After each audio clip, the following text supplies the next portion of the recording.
Tonight on Reporting Scotland, what next for the First Minister?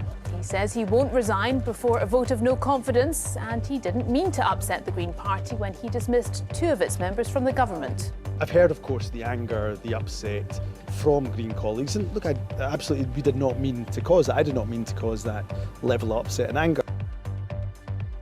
We'll have analysis on today's developments, also on tonight's programme. King Charles is set to make a return to public duties following his treatment for cancer.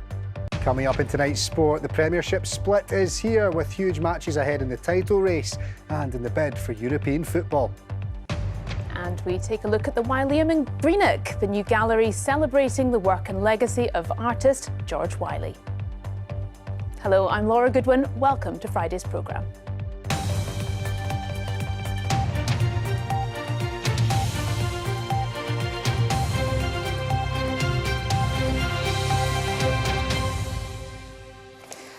Facing calls on all sides to go and votes of no confidence in him and his government looming large, Humza Yousaf insists he will fight on and see off his political opponents. The First Minister has been plunged into a crisis of his leadership after scrapping a power-sharing deal with the Greens. He insisted it was a decisive act.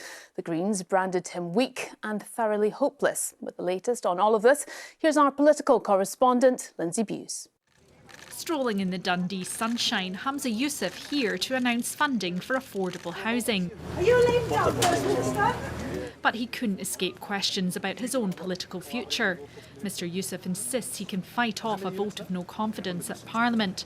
But his decision to dump his Green partners has left him in a perilous position. I've heard, of course, the anger, the upset from Green colleagues, and look, we did not mean to cause that. I did not mean to cause that level of upset and anger. So I do hope when I write to the Greens, as I will be doing later today, I'll be writing to all party leaders asking them to meet in the coming days, that I do hope they'll reconsider their position, because there's a lot of issues, a lot of priorities that both the Greens and the SNP share. But for the Greens, this was an acrimonious breakup. The party's co-leader says she's willing to meet the First Minister, but she no longer trusts him.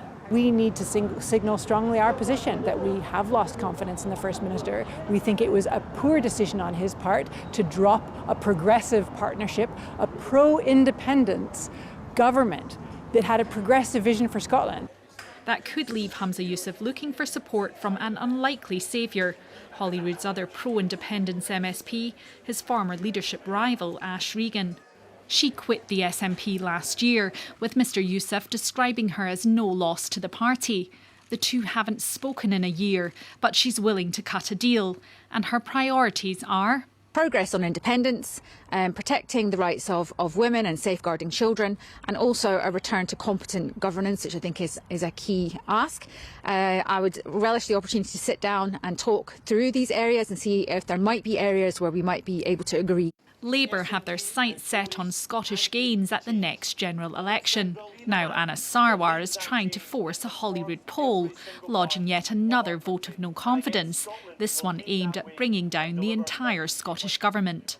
I think it would be completely untenable for the SNP to presume that they can just impose another unelected First Minister on Scotland. And that's why, while we don't have confidence in Humza Yousaf, it's not just about him. We don't have confidence in this SNP government. It's already gained Tory and Lib Dem support, but it's unclear how other parties will vote. I think Humza Yousaf has to resign. I think he has to leave office. He is weak, he is a lamed up First Minister, and we have to get a government in Scotland and a First Minister who's not obsessed with independence. Humza Yousaf insists the work of government continues, but the pressure is mounting.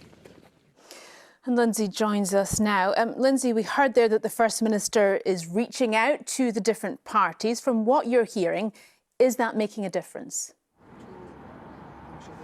Well, Laura, Humza Yousaf tried to project positivity today, saying that he could win this vote of no confidence, but it is not in his hands. Now, he's written that letter to Holyrood's opposition party leaders.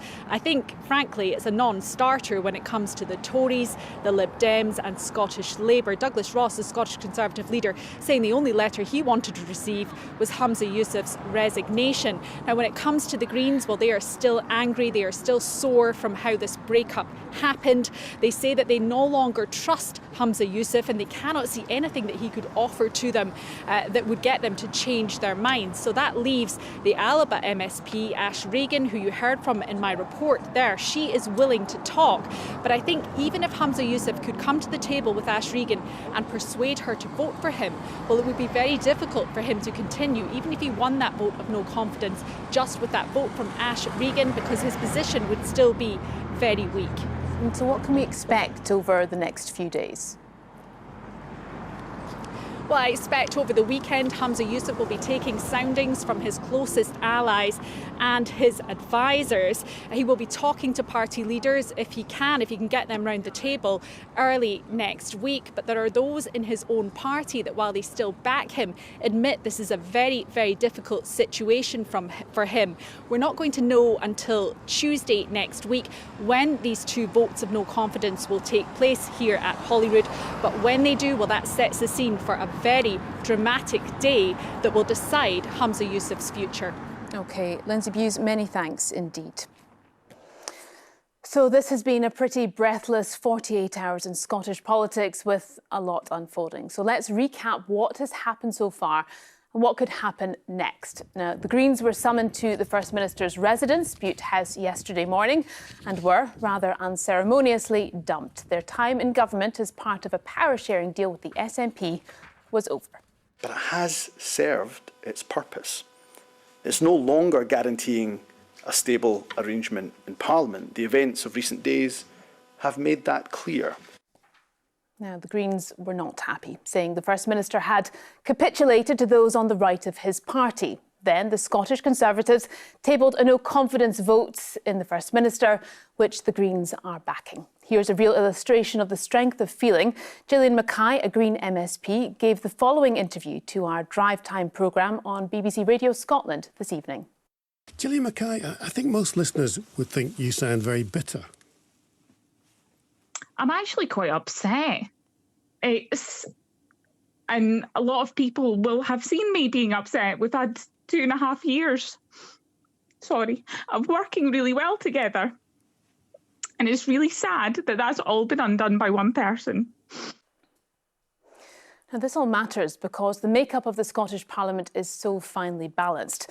There are 129 MSPs in total. The SNP have the biggest number of seats on 63, but they're too short of a majority of 65. So that means in order to survive that no-confidence vote, Humza Yousaf needs the support of others. Now, the Greens have 7 MSPs, but they're clearly not on the best of terms with their former partner in government at the moment. Could there be space for some sort of deal there? Then there's Ash Regan, the former SNP member who defected to ALPA, who has written to Humza Yousaf saying her door is open to negotiations, but it sounds like the First Minister is not taking up that offer for now. So he could either get through with the support of Green MSPs or potentially tie the Parliament at 64-64 with that one ALPA vote. Now, in that event, a straight tie, he'd survive the no-confidence vote. Now, even if he loses the vote, it's not binding. He doesn't have to stand down. But just how damaging could either scenario be? What he's hoping for is that what voters see ultimately is that he's taken a bold step, that he comes through a vote of no confidence. He will, the party will be weakened in the sense that they will be a minority government if he comes through, and that he comes through it, if not entirely unscathed, then looking more decisive and looking more in control of events, because that's where he's been really struggling up to now. And then another twist, Labour filed a further vote of no confidence, this time in the government, which would require Humza Yousaf to resign as First Minister if he lost it. Right, let's get more on all of this now with our political correspondent David Henderson. A lot to get through, a lot to reflect on. You were at that event with the First Minister in Dundee today. What was that like? Well, Laura, in politics, actions speak louder than words. And this morning, Humza Yousaf was meant to be giving a very highbrow speech to a university about the economics of an independent Scotland. This morning, that was suddenly scrapped, and we were beckoned to Dundee, to a building site where the First Minister was announcing new funding for affordable homes. So he was very much in down-to-earth campaigning mode. But of course, his focus is very much those MSPs who hold his future in their grasp. Now, affordable housing, we know, is a big issue for lots of parties, particularly a big issue for the Greens and the ALPA party, and just so happens they're the ones who he's trying to win over. So in effect, he's saying, in not so many words, look, I'm the guy who can deliver this sort of thing. I can deliver what you want. Stick with me, and I can do more of this. So what's the strategy here? Well, he doesn't have much time, of course. He does have to persuade either the Greens to abstain in that confidence vote, or he has to persuade Ash Regan of ALPA that he can give their party what they want. Today he talked about how he could work with opposition parties as a minority First Minister, vote by vote, issue by issue. In other words, I can work with you and you can get some of what you want here. He's saying, let's get these political games out of the road and then we can get on with the serious business of government. The problem is that right now that strategy does not appear to be working because, as we heard a little earlier, there are some in the Greens who are very upset about the way in which this deal was brought to an end. One told the BBC today that the First Minister was in effect saying that you're dumped, but we can still be friends. And if that is a prevalent mood in the Greens, he's in trouble with them. His reply, in effect, is to say, you might not like working with me, but my replacement might be that bit worse. OK. David, many thanks indeed. Now, some news emerging this evening about King Charles. He will shortly be returning to a number of public duties after receiving treatment for cancer. A statement released this evening by Buckingham Palace confirmed the monarch's first engagement will be next week. Well, our reporter Louise Hosey is at Balmoral Estate in Royal Deeside tonight. Louise, what can you tell us? Well, Laura, within the last hour, that statement has been released by Buckingham Palace, confirming that King Charles will shortly be returning to public-facing duties, following, it says, a period of treatment and recuperation. And of course, this comes after it was announced back in February that the King had been diagnosed with cancer. Well, we understand that the King is staying here at Burke Hall on the Balmoral Estate in a private visit. It's understood he'll then return to London next week to resume official duties. The palace says that King Charles's first engagement will be a visit with the Queen to a cancer treatment centre next Tuesday, where they're expected to meet patients and staff. They've also confirmed that in June, the King and Queen will host the Emperor and Empress of Japan for a state visit. A new photo has also been released by the palace of the King and Queen.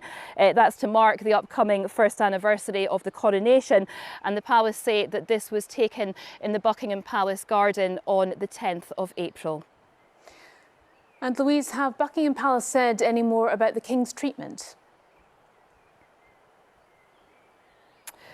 Yes, well, the palace say that the King's treatment programme will continue, but that doctors are sufficiently pleased with his progress so far, and that's why he's now able to resume a number of public duties. In terms of how many engagements he'll carry out in the coming weeks and months, well, the palace say that will be announced nearer the time. They say it won't be a full summer programme, but they do say that King Charles is expected to continue with all state business and selected audiences as he has done throughout his treatment. And there was also a message of thanks from the King for the support he's received. Yes, that's right. The statement also says that as the first anniversary of the coronation approaches, the King and Queen are deeply grateful for the many kindnesses and good wishes that they have received from around the world, and throughout they say the joys and challenges of the past year. The palace also says that King Charles is greatly encouraged to be resuming some of these public duties, and that he's very grateful to his medical team for their care and expertise. OK, Louise Hosey, many thanks indeed. A memorial to a newborn baby whose identity has remained a mystery for more than 20 years has been rededicated in the Edinburgh community where his body was found. The remains of the infant boy were found in a lane in Craigmillar. Despite an extensive police investigation, it's never been established who the child was. Stephen Godden has more. Billy Franks, a local lad, took his dog for a run. never thinking that he'd soon shed tears.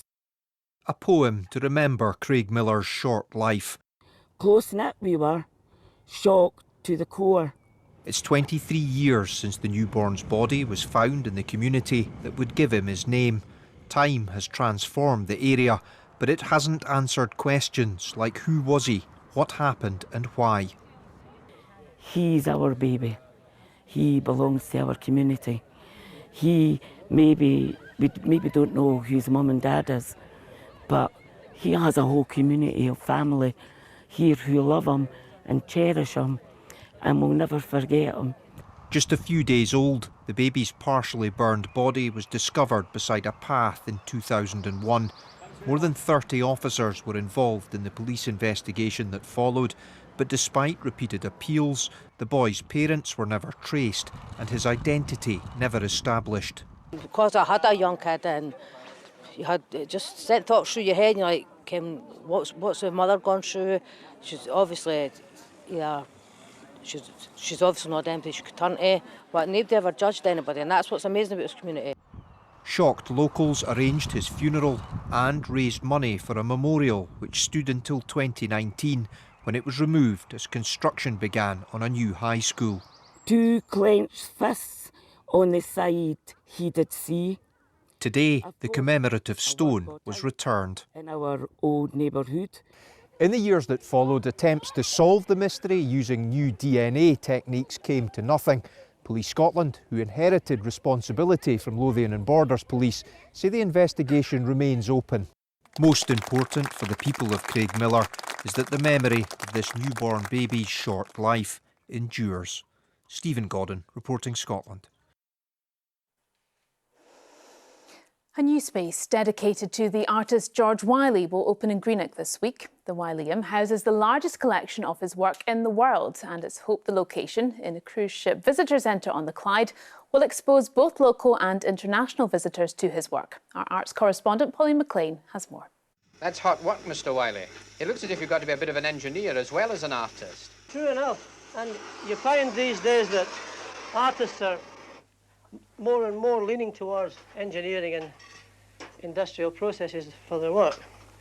George Wyllie had been an engineer and a customs and excise man before taking up art in his 50s. But this was no gentle retirement. The sculptures, like his ideas, quickly outgrew his Inverclyde studio.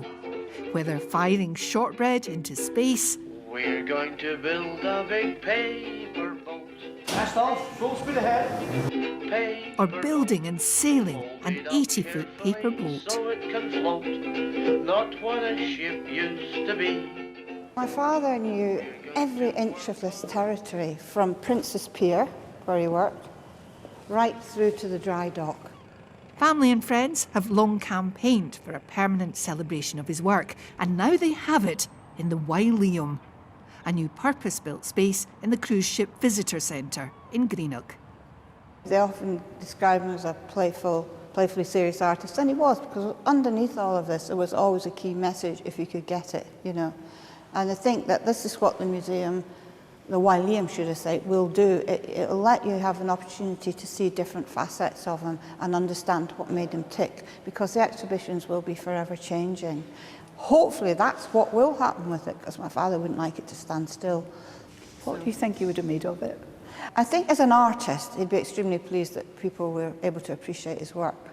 But I think he'd be slightly bemused too, because his inimitable sense of humour. I mean, these cruise ships coming in, he would have had something to say about it, would he not?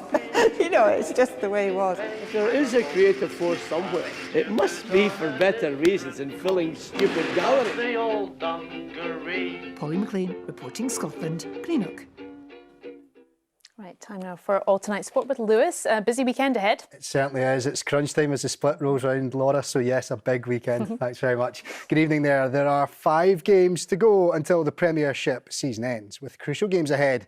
And there's a bit of injury news for the 2 teams challenging for the title. Dyson Maeda looks set to feature for leaders Celtic in the run-in after recovering from a hamstring problem quicker than expected. But there's a blow for Rangers with Abdallah Sima out for around 2 weeks, which means he could sit out of the trip to Celtic Park next month. But with St Mirren on Sunday, Ibrox boss Philippe Clement's not looking too far ahead. Everybody who's busy with more games loses his focus. It's about the next game and to show yourselves. We had in that way the bad week. But you need the next game to be there. And if you win, you need to win the next one also, or it's not good. European places are also still to be confirmed, and ahead of Sunday's visit of Celtic, Dundee boss Tony Docherty says they've given themselves a great chance of qualifying for continental competition. Hearts can secure third place tomorrow and guaranteed group stage football when they play Kilmarnock, who themselves can secure a European spot. The team finishing in 5th will grab that final place, and there are just the 2 points between St Mirren and Dundee. We're going to make sure that we do everything we can to equip ourselves, but to enjoy it, to make sure that we enjoy it, because I think if you to say to any Dundee supporter at the start of the season, you know, at the end of the season we're going to be in the top 6 and we've got an opportunity to get ourselves into Europe for the first time in 21 years. I don't think many people would have believed you, but that's where we are, and that's huge credit to the players. Well, it could be a night of celebration for Dundee United when they face Airdrieonians in the Championship. Jonathan Sutherland is at the Excelsior Stadium for us tonight. Normally we like to ramp up the drama on a Friday night, but tonight is a bit of a strange one. Dundee United officially need just a point to secure the Championship table, but effectively they're champions already given their gargantuan goal difference advantage over second-placed Raith Rovers. To put it into context, Dundee United would need to lose both their next matches like 10-0, and Raith Rovers would need to win their next 2 matches by a similar scoreline for that to change. That's simply not going to happen. So a bit of a celebration for Dundee United tonight again. As for Airdrieonians, they know the score. They're going to give Dundee United a guard of honour before the match tonight. And it's sort of season almost over for the time being for Airdrieonians as well. They secured 4th place. They're in the Premiership playoff places. Despite that, plenty of intrigue guaranteed on the BBC Scotland channel. Join us 7:30 and also watch on the BBC Sport website. After last week's drama at Hampden, it's now time for the Women's Scottish Cup semi-finals. Rangers and the holders Celtic battle it out at the National Stadium tomorrow, while the Spartans take on Hearts. There's been a lot of change that we've asked them to do, and as I say week in, week out, I can't speak highly enough of them because they're the ones that bring it to life, and we're in this position because of them, and you know, it'll be just rewards that they deserve to get through to another final. We know that Rangers is a great team. We are a great team, so it's going to be tight. It's going to be good, and that's what we look forward to. For all the girls, it's first time playing at Hampden, so naturally there's a good buzz around the camp this week, and everyone's really looking forward to it. I think that's something that we can obviously try and use in our favour in terms of that motivation and that adrenaline and that excitement, in terms of trying to then bring a positive mindset to how we play. Well, I always say they are always a difficult opponent, and so never we have been winning comfortable against them, and we lost games against them. And as I say here, probably the pressure is on us, and they can just come here and play, and that will help them a lot.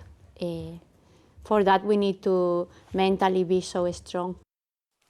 And Laura, a big one for the Scotland women's rugby team. They play Ireland in the Six Nations tomorrow, and they could secure 3rd, which would be one of the best finishes in almost 20 years for them. So, yeah, fantastic. Yes, absolutely. Lewis, thank you very much indeed.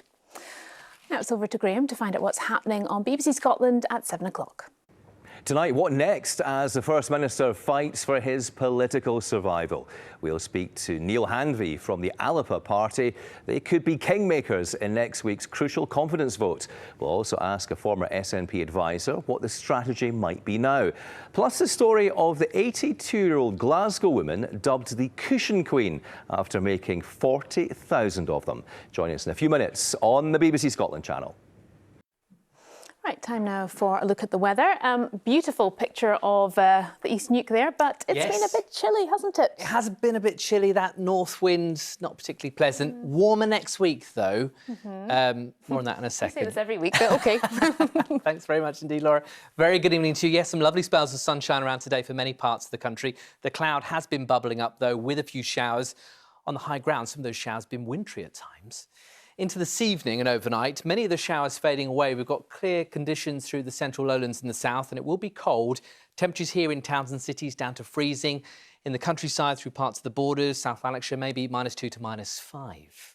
So it's a cold start to the day tomorrow, but a sparkling start for the central belt and the south. Further north, more likely to have some cloud to start Saturday, with showers getting going, and then elsewhere the cloud bubbling up as well, with the chance of a few showers. But really, the chance of a shower is greatest in the west tomorrow, from Ayrshire through Inverclyde, the Glasgow region, in towards the northwest. Further east, drier, brighter, some lovely sunshine for parts of the east coast, Fife, Angus and Aberdeenshire. Make the most of that if you can. Sunday will be very different for you. You can see elsewhere, though, a fair number of showers, perhaps once again some hail in the mix at times. So for those hill walking or climbing, certainly those showers will be wintry at elevation, and temperatures on the summits around about freezing. Not particularly strong winds, but cold. And eastern ranges are similar, really. Temperatures barely above freezing at best. Across the southern uplands, the showers likely to be of rain. And then looking ahead towards Saturday evening and Saturday night, once again, those showers tending to fade away to leave some clear skies. So another cool night, perhaps not quite as cold as this coming night, but still cold enough. 1, 2, 3 degrees. Light winds, the odd mist and fog patch, actually. And then to Sunday, that change I alluded to. Here's the culprit, low pressure tracking northwards, bringing the chance of some heavy rain to eastern parts of the country. Its exact westward extent still open to some doubt, but as a general rule of thumb, the further west that you are, the drier, brighter and warmer it will be. You can see the difference compared with Saturday for the likes of Edinburgh, Dundee and Aberdeen. It's going to be wet on Sunday. Temperatures in the west in the sunshine, 13 degrees elsewhere, a little bit cooler than that, and with that rain, strengthening winds. Next week, well, low pressure with us once again, so unsettled. Showers, longer spells of rain, some sunshine, but hopefully what you'll notice is the temperatures will be higher. Certainly we get rid of that cold, nagging north wind, and you can see on the outlook there on the symbols, yes, some showers, some rain, some sunshine, but look at the temperatures, look at the numbers, mid to high teens for some in places by the end of the next week, when we'll be well and truly into May. That's the forecast. Thank you, Christopher. Good to be into double digits at Yes. least. Thank you. Now, tonight's main news again.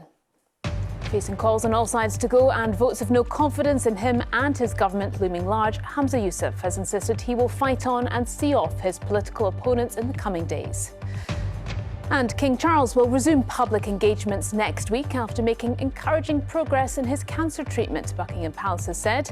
It won't yet be a full return to official engagements for the King. He will make a symbolic trip to a cancer treatment centre next Tuesday.